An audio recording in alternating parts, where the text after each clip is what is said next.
Morning, guys. Welcome to Coffee Chat.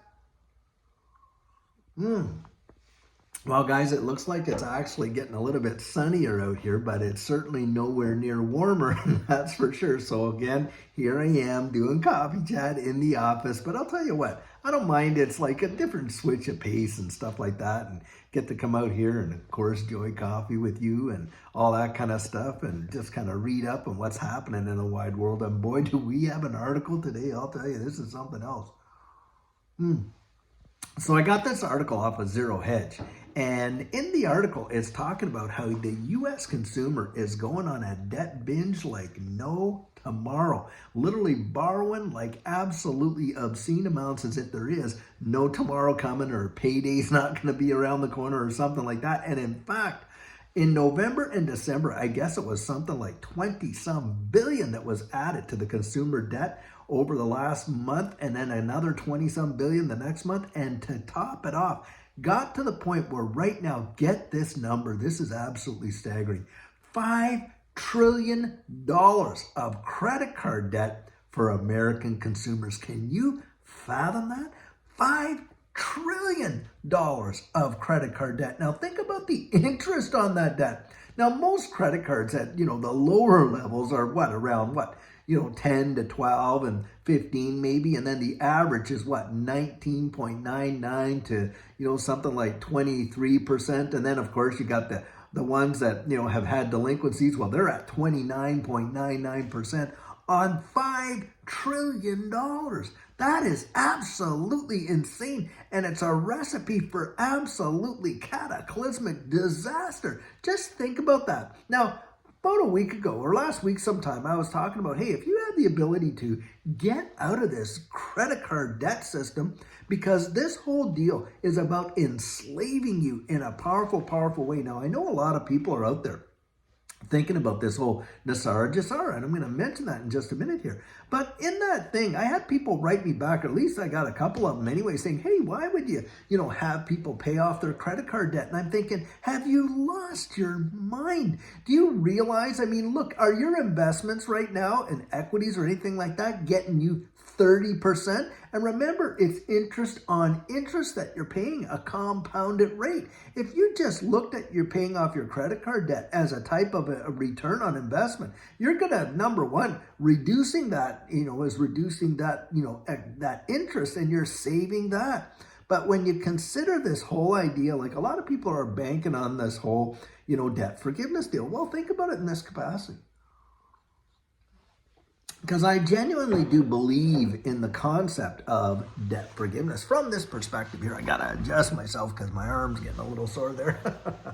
Well, I believe in debt forgiveness in this capacity because the Bible definitely brings up the whole idea of the year of Jubilee. Now, every 50 years, what would happen is, all the stuff would go back and all the debts would be forgiven, and it would be kind of like a restart to the economy, which is, a great kind of deal. But in a system back there where they weren't supposed to be charging usury interest, number one, and number two, it was about, like helping hand, and you were encouraged not to be in debt in the first place. Now, in that capacity, yes. In fact, in our Judeo-Christian type of society, we have, bankruptcy legislation. A lot of places around the world don't have that kind of thing where you get to, restart if you really get into deep, deep trouble. So, I agree with the concept. But the thing is this, if you look at the biblical model, and I'm going to take an example back from way back in Joseph's day. And here Joseph, he gets, as we know, sold into slavery, by his brothers, and ends up as Potiphar's servant, and gets falsely accused of, trying to take advantage of Potiphar's wife, gets thrown into prison, he gets the dreams. He eventually becomes prime minister of Egypt, and a massive famine comes on the land. And Joseph has the answer of preparing, 7 years of, really great harvest and 7 years of total famine. Well, during the 7 years of famine, people would come and, they'd spend their money and they'd buy their grain and this and that. Well, when the money was all gone, what happened? Well, then they started selling off their livestock, trading their livestock to get that. Then when the livestock was all gone, what did they do then? Well, they sold all their land. And after that was all gone, you know what they sold? They sold themselves. And the way I'm kind of looking at this, don't think that if there's not going to be some kind of a payday when they flip these switches and transition us into a digital system and they give all this, oh yeah, we'll forgive your debt, but here's the catch, because there's always a catch. Do you think that these people, the same people that are running these, big credit card deals right now, are going to be the same people pulling the switches on the new digital economy? Do you think they're going to turn around and just kind of say, oh yeah, we're such great people, we're going to give it to you for nothing? Now, no, guys, I don't buy that. I don't buy that for 10 seconds. I believe there will be a payday. And from a believer standpoint, I don't think we want to pay the price of what it's going to be.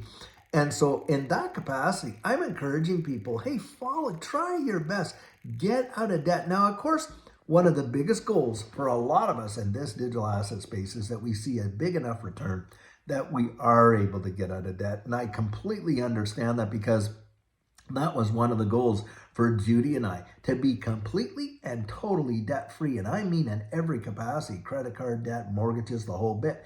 And that is exactly what I understand. We're in this space. So I'm not suggesting that you take every available cent right now and dump it on that. But I am saying, hey, listen, you've got to have that top of mind. And instead of every month getting into more debt, at least month by month, attempt or try to reduce that. So every month you're less and less in debt. And eventually you're going to be on top of the water. And do you know how far ahead in the world you're going to be if you're one of the people that is not in debt? That in and of itself puts you leaps and bounds ahead of most other people.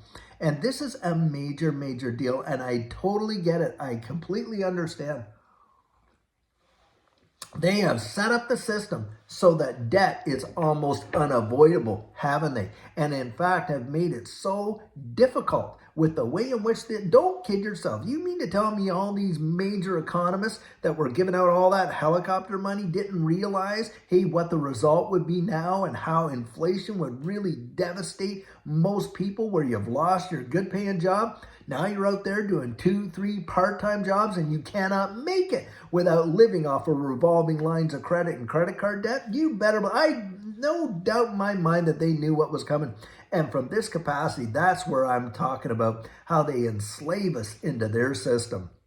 And we just have got to get out from underneath that and never, ever, ever go back to Egypt. That's what I look at it as. It's a worldly form of system where they just want to keep us in that slavery. And guys, this is where we have to kind of put the brakes on and say no to that as much as we possibly can. And I totally get it. I completely understand. And this is why we're encouraging people, hey, you want to look at that and get out of debt. But when you read stats like we just read today, $5 trillion, that is a record. Never in history has it reached such a level as that. And to think that the interest rates on that is obscene. And look, hey, it all flows from the top down, doesn't it? Because the country itself is in debt to the multiple trillions. It's truly phenomenal where we're at in history. And to think that there's no payday, come on, that's naive. There's always a cost, guys. There's always a payday. And we want to see you make it. I always like to say, we want to see you standing right there in that winner's circle when we get through. And I do believe that this digital asset space represents probably one of the greatest opportunities for one of the greatest wealth transfers in the history of mankind. I genuinely believe that. So guys, I'm really looking forward to seeing what's going to happen. I believe the bull run has started and we're just at the very, very beginnings. And let's see now, there's going to be some volatility to be sure. Don't be surprised if we see some major dips as we're starting to climb up and out of this thing. But those are buying opportunities, not crying opportunities. At least that's how I look at it. And guys, I tell you what, we have a great video planned for you. And hey, last night we posted that video from Judy's interview with Claver, the most recent one. Great video. Go check that out. Awesome techniques and things in there that I believe you will want to hear. And guys, we're in this together. We're going to make it together. We're going to celebrate together. We're going to see it together. And we have a great community. And be out there. Be encouraged. There is a lot to look forward to. But guys, be absolutely top of mind strategic about what you're going to do and where you're going to go and getting out from underneath this debt system that they all want us to be a part of. At least that's what I'm hoping for. Anyway, guys, until later on today when we have an amazing video for you, I sure hope you're going to have a great one and take care.